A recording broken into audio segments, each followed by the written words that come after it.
after that first session, Biggie said, if you don't know, now you know. And after that first session, you for sure know some great tips and biblical advice on raising children. We've got Mike and Mary back for part 2, and I'll turn it over to you guys at this time. All right. And I'm really hoping our mute button was on during lunch, because our eldest kid, who we've been talking about this whole time, she came over and brought us lunch and spent about a half an hour telling us how she wants to kill her 2 kids right now. So I hope you didn't hear any of that. Yeah, so we endorsed her, throwing them out the window, but I hope you didn't hear any of that.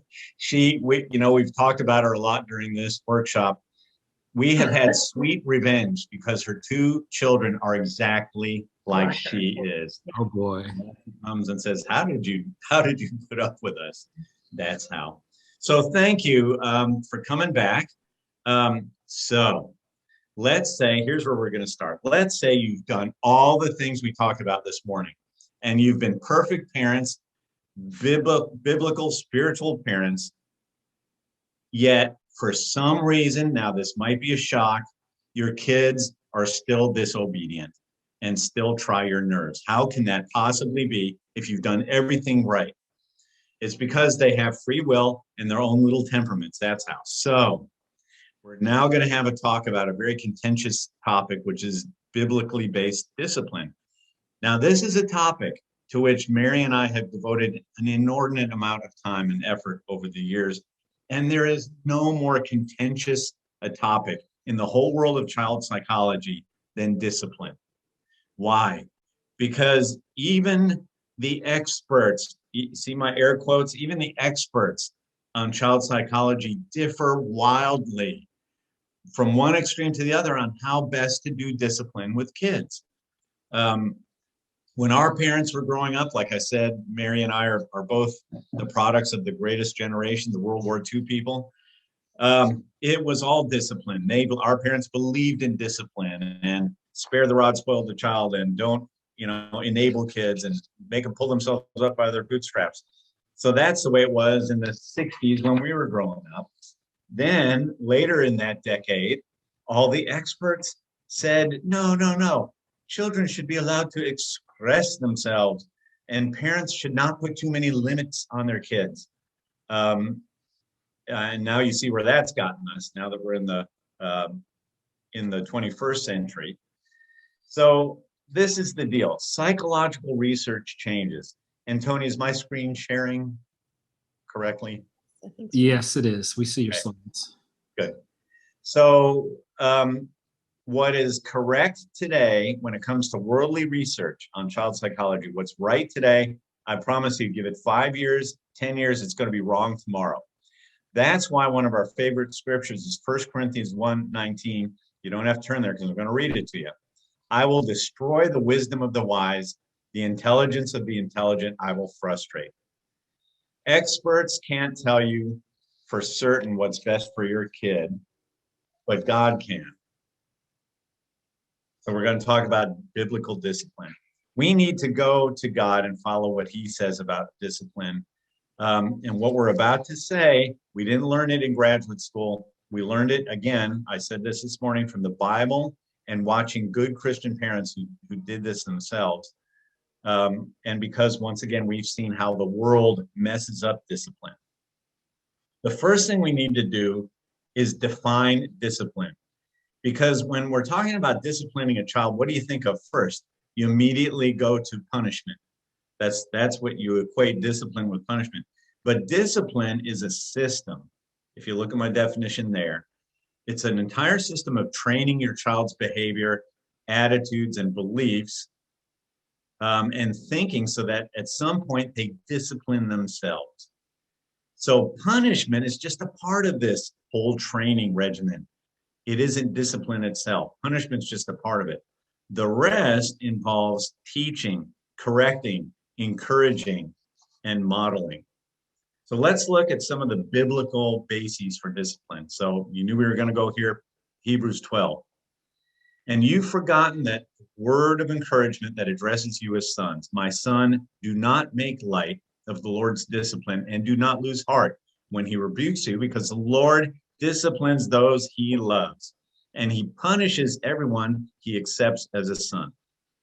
Endure hardship as discipline. God is treating you as sons. For what son is not disciplined by his father? If you're not disciplined, and everyone undergoes discipline, then you are illegitimate children and not true sons. Moreover, we've all had human fathers who disciplined us and we respected them for it. How much more should we submit to the Father of our spirits and live? Our fathers disciplined us for a little while as they thought best, but God disciplines us for our good, that we may share in his holiness. No discipline seems pleasant at the time, but painful. Later on, however, it produces a harvest of righteousness and peace for those who have been trained by it. Now, this passage tells us a few things, very important things. One is discipline is what? A part of love. Discipline is a part of love. If God disciplines those he loves, we should follow the same example for our children, I believe. Many people today feel like discipline is harmful for our kids. It somehow stifles their creativity or their individuality. But the very opposite is true. As I said this morning, kids, especially little kids, know they need limits. They're not old enough to make their own rules. They don't know where the limits are, so they feel insecure and afraid without limits. So we need to love our kids enough to be willing to discipline them. Now, the second thing this scripture teaches us is discipline produces a harvest of righteousness and peace for those who have been trained by it. Very true. Not only will discipline when your kids are little produce peace in your home, but it later will produce peace in your child as that child becomes an adult, because they've learned to control their own impulses and control their own behaviors that could prove harmful. So the discipline you utilize now, although your kids act like they're being tortured, is going to make them more peaceful as adults because they understand behavior, they understand how to control themselves. So what we're focusing on for the rest of this class is to teach obedience by enforcing discipline. But discipline takes different forms at different ages. And what we want to remind you parents is, as we go through this, whatever form discipline takes, if you haven't been committed to it yet as a parent, it's never too late. Never too late. So let's start with the big kahuna, the one that we get, and we don't get hate mail about it, but the most controversial aspect of discipline, corporal punishment. Most scriptures, when you ask about corporal punishment, lots of people, Christians and non-Christians, will quote these. He who spares the rod hates his son, but he who loves him is careful to discipline him. Folly is bound up in the heart of a child, but the rod of discipline will drive it far from him. Now, you read these scriptures, to me, three things come to mind because everyone knows these scriptures. Like I said, even non-Christians will quote these. What they don't keep in mind is this, Colossians 3:21. And a lot of non-Christians will say, oh, there's a book called Colossians. I've never heard of this. Fathers, don't embitter your kids or they'll become discouraged.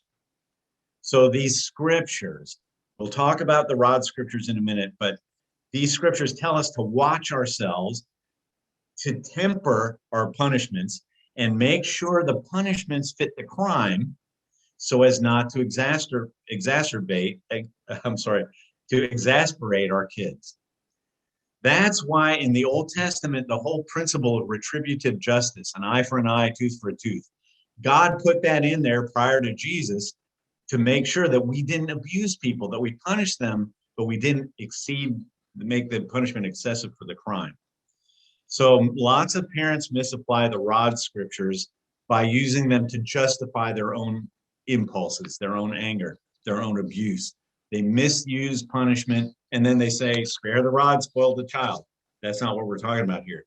They use these scriptures, they use corporal punishment to make life more convenient for themselves rather than building character and correcting behavior in their kids. So we're going to be talking about counterbalancing punishment with also praise and encouragement. Now, it can also be said, this is also important on these rod scriptures, That term rod doesn't always refer to a rod of beating, something you beat a kid with. You know, back then, the rod had lots of other uses, like when the shepherd used it to guide. That's why they always had a staff with them, to guide the sheep, to get them to go where they wanted to go, to count the sheep as they came in through the gate. In fact, we're going to say this now and come back to it later this afternoon when we talk to parents of special needs kids. For some kids, like autistic kids, corporal punishment is not indicated. It could be the worst thing you do. So some parents refuse to use corporal punishment, and we have to respect that. However, in some countries, I think at last count, it's like 54, and they're mostly in Europe. There are 54 countries at last count that have outlawed corporal punishment. This hasn't happened yet in North America, and I don't know what other country you might be listening from. Canada is getting there. They've applied some restrictions to corporal punishment. So if you live in a country where this is a moot point and corporal punishment is not allowed, please don't break the law. You know, and you can mute us for a little while. But let's talk about some research on corporal punishment. You know, as Michael said, for the last several decades, we've done our very best to try to keep up with this research. And kind of the popular thought is that the research has proven that spanking your child makes them more aggressive, makes them more likely to hit other kids, that it's linked to child abuse. And the fact is that the research is anything but conclusive. When you look at the body of research, there are two main researchers, and I don't think we have a slide on this. The anti-spanking proponent is a man by the name of Dr. Murray Strauss, and he was, I believe he's deceased now. He was a professor of sociology at the University of New Hampshire. And his career was spent, his life's work was trying to get rid of any kind of corporal punishment in any setting, in schools, in prisons, and in homes as well. And I've read several of his books. One of the issues with his research is that he did not distinguish between what was clearly child abuse in a lot of instances, like caning a child in school, and what we would call a biblical spanking in our home. He didn't see a difference between those two things, so he did not make any distinctions in his research between those two things. The pro-spanking proponent is a man by the name of Dr. Robert Lazarlier. And he's got a mound of research that indicates that if you take out any form of child abuse, that spanking is actually not harmful to the child. And this is just one of his findings. He says not one of 17 relevant studies found predominantly detrimental outcomes for spanking if they did anything to rule out parents who use physical punishment too severely. So what he did is he looked at the research and said, if you take out instances of clear child abuse, is spanking harmful to children? And his findings were no, it doesn't seem to cause all these negative effects. Here's another little interesting piece of the research. Sweden outlawed spanking in 1979. And what they were hoping would happen is that it would reduce the rate of child abuse in the country and it would reduce teen violence. And in fact, the opposite occurred. Over the next 10 years, the reports of serious child abuse increased fourfold and teenage violence increased sixfold. And what they think happened in a lot of homes is that when parents were not allowed to spank appropriately, that they would wait until they got so upset with the child's behavior that what they did was abusive, towards them. If you look at the research as a whole, what it seems to indicate is that the issue isn't whether you spank your child or not. That's not the issue. The issue is, once again, the relational context in which the punishment takes place. In other words, do you usually have a good relationship with this child or not? or is it do you have a negative relationship with the child? How often it occurs, and whether the punishment include any kind of physical abuse or not. But what we're about to show you, please feel free to disagree with. What we're going to show you is based on our experience, based on our understanding of the Bible, and based on our understanding of psychology. Some parents come into our office and say, I don't care what you tell me, I'm never going to spank my child. I was abused as a child and put a terrible taste in my mouth. I'm never going to lift a hand towards my child. Fine. In fact, in a minute, Mary's going to go over some non-corporal punishment. And we're very respectful of parents who tell us that.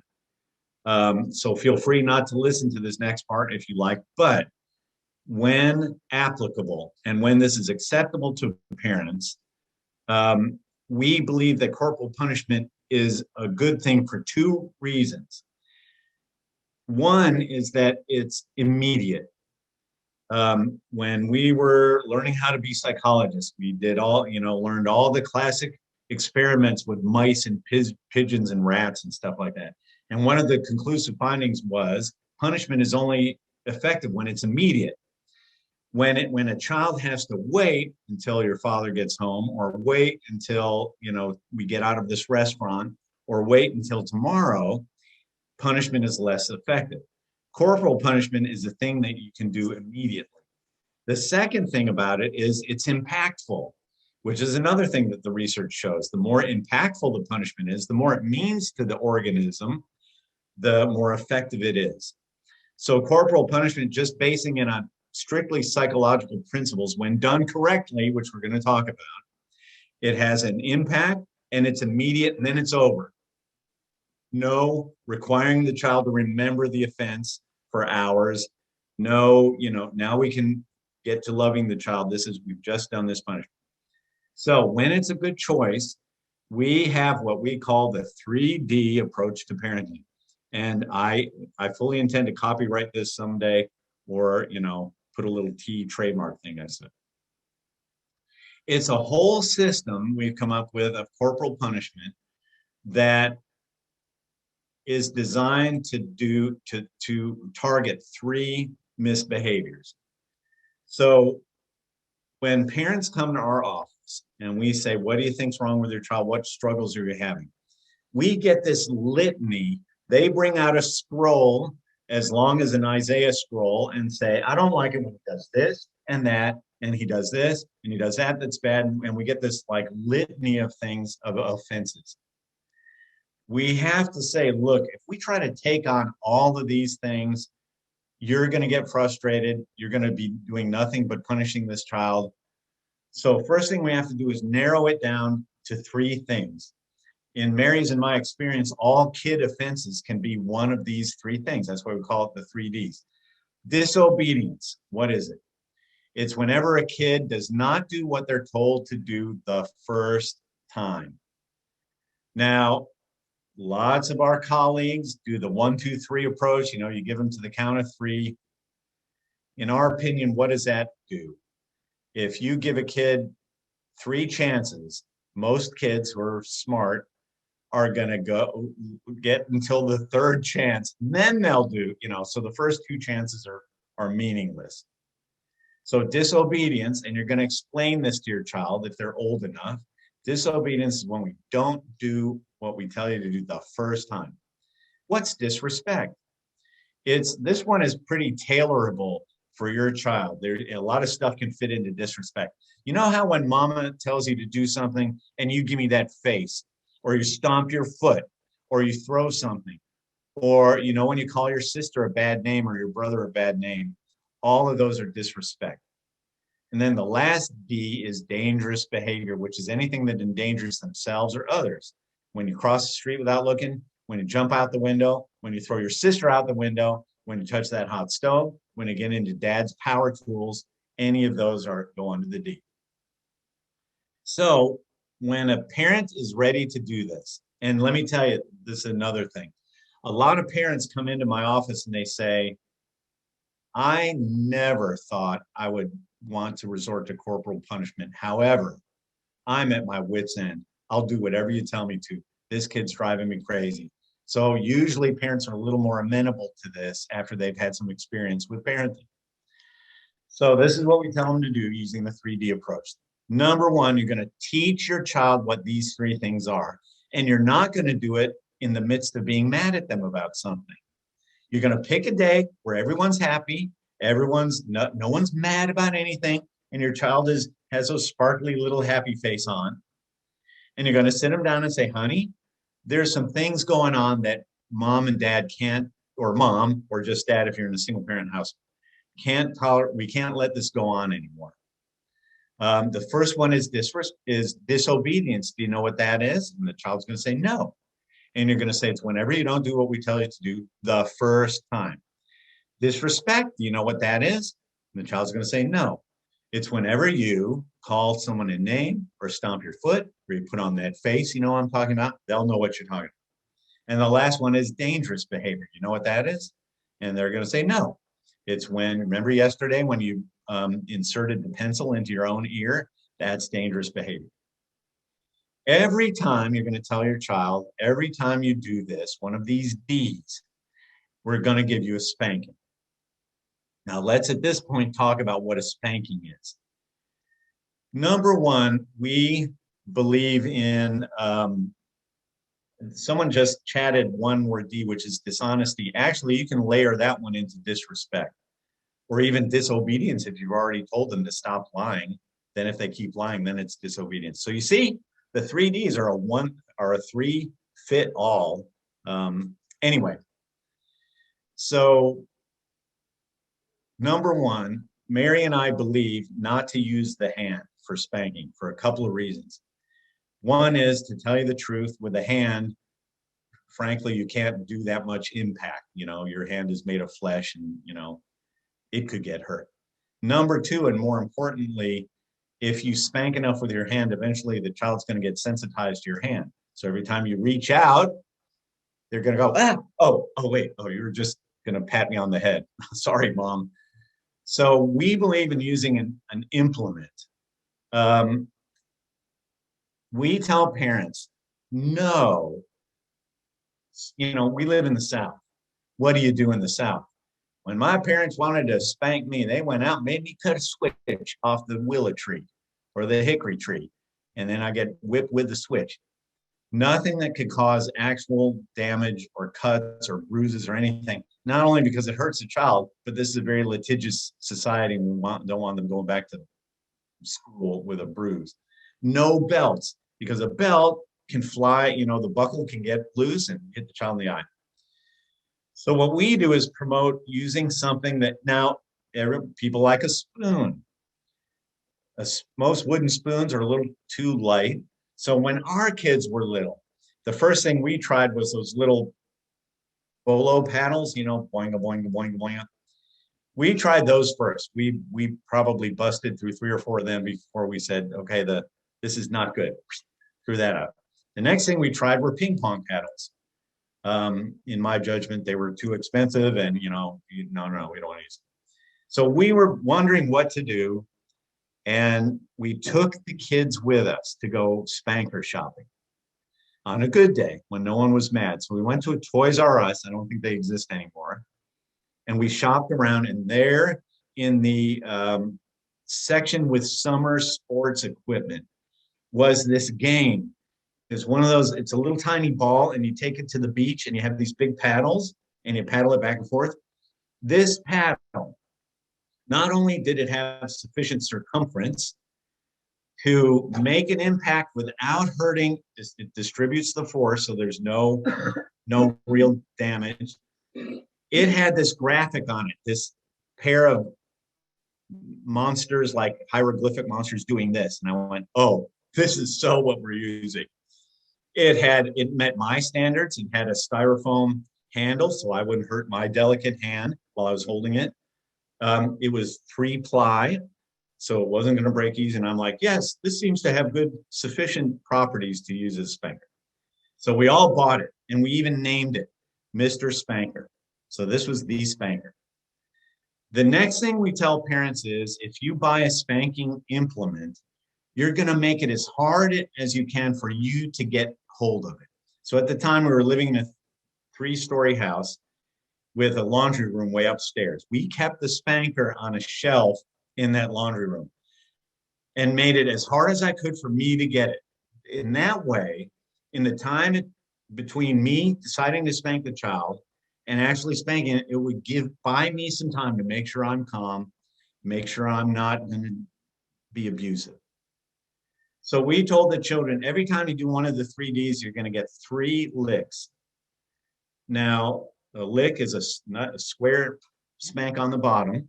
I would tell the kids, if you squirm around, I'm going to try not to miss, but you're going to make it hard for me, and I wouldn't want to miss. So you might as well take the punishment.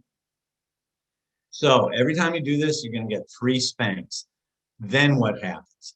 What do you think most parents do at that point who don't understand spanking? They immediately turn the child around and say, now, son, this hurt me more than it did you, which is a bunch of baloney. They know better than that. Or, we love you. If you do words of affirmation immediately after the spanking, what you just did will erase itself. So what we usually do is say, you're going to get 3 licks, then you're going to go to timeout. Now, timeout, which we'll talk about more in a minute, is usually we use the old 1 minute per year rule. So if you have a 5-year-old, you're going to go to timeout for 5 minutes after the spanking. That gives the child time to get hold of him or herself. It's called a fixed interval reinforcement system in psychology.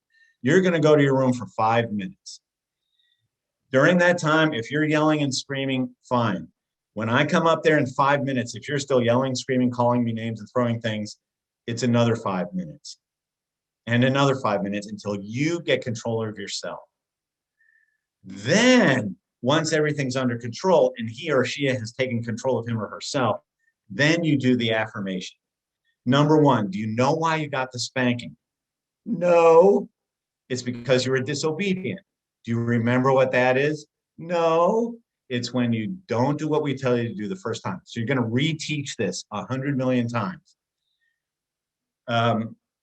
Then you say, we do this because God instructs us to. We do this because we love you. And now you're ready to go again. Now, some of you are going to say, well, what happens if 2 seconds later he does the same misbehavior? Then you must go through the same thing again.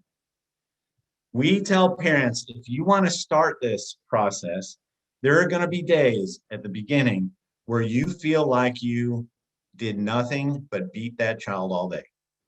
We felt that way when our kids were little. However, this is what it means to be consistent as a parent. It's going to take a lot of effort. You're going to do it every time. Once a child knows they're not going to get away with the 3Ds, then the behavior will start to go away. You'll see, if you graft it, you'll see a sudden plunge when they're convinced, I can't get out of this. Some of you are going to ask, what do we do when we're out in public? Good question. Kids are brilliant. They know when they have you over a social barrel. And we call this Walmart parenting. When a kid has a tantrum in Walmart and knows that every adult in the whole store is looking at you, the parent, to see what you're going to do. Kids know you're prone to embarrassment and shame. So what you're going to do, we tell parents, is you're going to take this kid out of the reinforcing environment of Walmart or the grocery store or the mall, wherever you are. You're going to have to physically pick this child up, take them outside to your car, where in that car will be a Porta spanker. In our family, the Porta spanker was a small version. It was one of those things that you used to take pieces of pie out once you cut a pie, a little triangular thing. Plastic, of course. So we had a Porta spanker.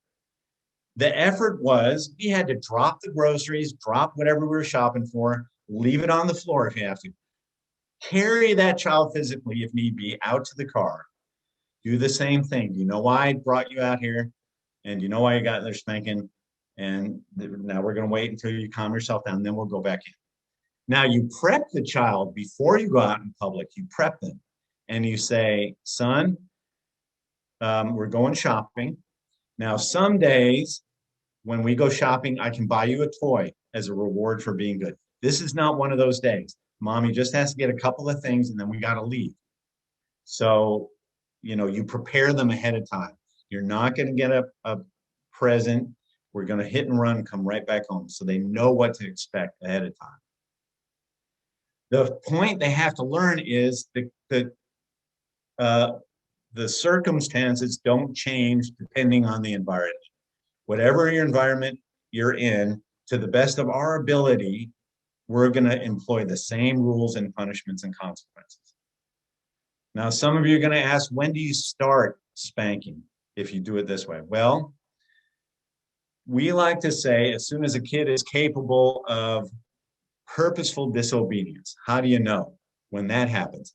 That's the day when your toddler is reaching for your DVD or tablet and you say, don't do that. And they go, keep it. That's when they're engaging in willful disobedience. So that at some level is when you can start employing the 3 Ds. When do you stop? There's a certain point at which corporal punishment is ineffective for kids and inappropriate. In fact, dads using corporal punishment on their teenage girls is really inappropriate for a number of reasons. So you wouldn't do that. There's a clear time in a child's life where you can see it in their face, they'll endure the pain of a spanking to do what they wanted to do and fully expect the spanking. They're like, cost to benefit ratio, yeah, I think I'll do this. I know I'm going to get a spanking, but that age, it differs from child to child. With our kids, it was pretty evident when that was, and that's when you stop. So now I'm going to turn over to Mary to talk about some non-corporal things. Right. After listening to that diatribe, you guys are fully aware that it is by the grace of God that we have 3 sane, fairly functional children as adults. But let's talk about, well, let me say this. You want to use the least severe form of punishment that is effective for the child. So you don't automatically go to spanking if there are things that are less severe that you can use that are effective for the child. So let's talk about some non-corporal discipline. The first is timeout. And, every parent that we interview in our work knows that you're supposed to use timeout as discipline for a child, right? That's what is said to be used. And I always ask them, how does it work? How effective is it? Oh, it doesn't work. It doesn't work at all. And the reason for that is that timeout is very difficult to do at home. Timeout actually means that the literal definition of it in psychology is time out from any form of reinforcement. That means you're trying to put the child in a situation that is totally boring for them. And that's almost impossible. You can kind of do it in a clinical setting if you set up timeout right.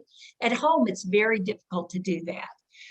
So what you do at home is you do the best you possibly can. Put a chair against the wall, find a place in your home where there's not a lot of activity and sit the child there. So you do the best you can at home. And as Michael said, the rule of thumb for timeout is 1 minute per age of child, per year of their age. And you don't respond to them shouting at you that it's time to leave. We recommend for parents to go get a little egg timer, and set the egg timer. A, so that the child knows when timeout is over with, and B, so you don't leave somebody in there for 30 minutes, which happens if you have multiple kids. All right. We may still have a kid in timeout somewhere, I'm not sure. And then what do you do if they do inappropriate things? What if they're kicking the wall in timeout? Or what if they're shouting at you? Like Michael said, then you add an additional form of discipline. You either add to the timeout or take away a privilege. So you add to it if they're not behaving themselves. You know, the point to timeout, as Michael mentioned, is for them to get themselves under control. And it's kind of a time of reset. Let's hit the reset button, get yourself under control, and then you can come out again. Room restriction is just another form of timeout, basically, where when your child is old enough, you can send them to their room to do their timeout, where they're separated from the rest of the family. And this is really good for things like whining or siblings fighting with each other, you know, kind of separate them into their own rooms. And again, it's so that they get a chance to get themselves under control and hit the reset button. Now, here's the thing with room restriction.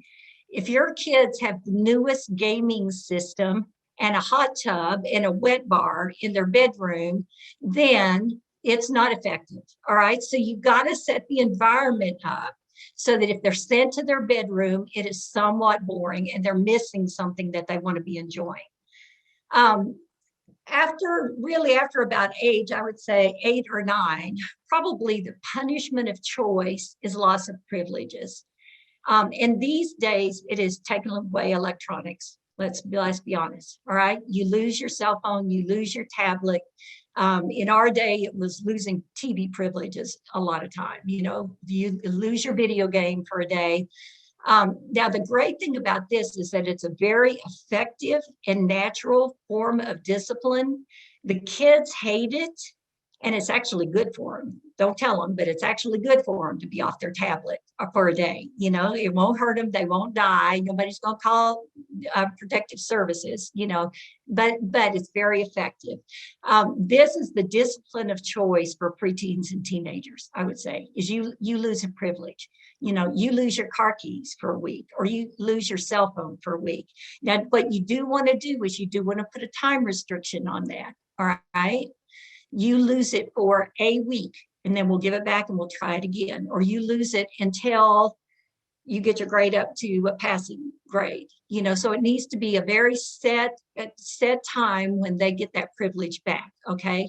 And then you give it back to them, you start over again, they get a second chance. If I could add to that, the younger the kid is, the shorter that time should be. Little kids don't understand a week. So little, like preteen kids or age 7 or 8, usually we say if we take something away, it's till the end of the day. Because if you say, I'm going to take this away for a week to a little kid, and they mess up, so they have to make it till next Friday to get it back. What happens if they mess up on Monday? Then they've got, well, what are you going to do? Add another week? Then they've got no incentive to be good. So with little kids, short periods of time, we're going to take this away to the end of the day, because they can't think that far in advance. And when you start adding on, well, you just did that again. I'm giving you another week and another week and another week until 2024, you've lost your tablet. So short terms. Anything else on that? Okay, let me answer a question that popped up in the chat, because this is good. When the child displays the first act of purposeful disobedience, discuss the D's with them then or there, or do you discipline and then discuss it another time? You should have had this talk about the 3 D's, and it's like I said, it's never too late to start. So you have the 3D talk. Then when the punishment, when the misbehavior occurs and you have the punishment, you don't have to explain it then. You give them the spanking, they go to timeout, and then they're going to say, like I said, you're going to say, do you know why you got that spanking? No. Then you're going to hear the little lawyer. Well, I didn't hear you. Well, we gave you the spanking anyway to encourage you to listen more carefully next. So no little attorneys, no little lawyers, but we do the punishment, and then after timeout, then we redo the 3 Ds. And once again, another reason we do the timeout is that gets you out of the old vagaries of parenting. When you say, go to timeout until you're ready to talk about this, the kid will take 3 steps and turn around and go, okay, I'm ready to talk about, they got snot running out their nose. No, you're not ready to talk about it. We're going to do the 5 minutes in timeout. And please don't say, go to timeout until you have a happy heart. the kid's not going to have a happy heart over this issue. I promise. All they're going to do is say, I have a happy heart. This is why we use an objective period of time, 1 minute per year of age. So for a 5-year-old kid, you're going for 5 minutes. I don't care how happy or unhappy your heart is, you're going to be behaving by the end of it. So let me take a quick peek at any other. Consistency and persistence. Yeah, we're going to go to the next slide because this will encompass some of what you're asking about. So whatever you choose to do when it comes to discipline, these are 2 magic keys that make anything work. And without these 2, it's not going to work. Consistency and persistence. Consistency is applying this thing consistently to a child's behavior. If you punish one of the D's one day and not the next, all you're doing is teaching them you're not serious about it, or there are exceptions. And dads, let me talk to you for a second. If you're like me, you're going to be tempted to do this at the end of an exhausting day. You're going to say, stop that, or you're going to get a spanking. Stop it. I said, stop it. And then you're going to start getting out of your recliner. And then the kid rushes off and does it. And then you go, all right, okay, next, see? So next time you better not. No, if you do that, you're just teaching your child. I have until the time my dad starts to get out of his chair. So when you commit to this, you're going to do it. You're going to do it every time. So that's consistency.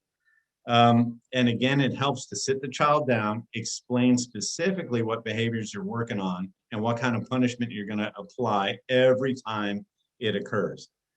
But you have to pick your battles carefully. That's why we narrow it down to 3 Ds. Because if this starts working, you're going to say, oh, well, I'm going to start spanking them for everything. So we stick to the 3 Ds. It's easy to understand. They only have to remember 3 things. And with persistence, this refers to not giving up, because we hear this from patients all the time. I tried that. I tried spanking and it didn't work. So what'd you do? I quit. And then I tried something else. So then what happened? Well, it didn't work. So I quit. No, I'm not doing anything. If you're not consistent, you're just teaching your child. All he has to do is wait you out. And if he acts like it doesn't mean anything to him, eventually you're going to stop or you're going to try something else.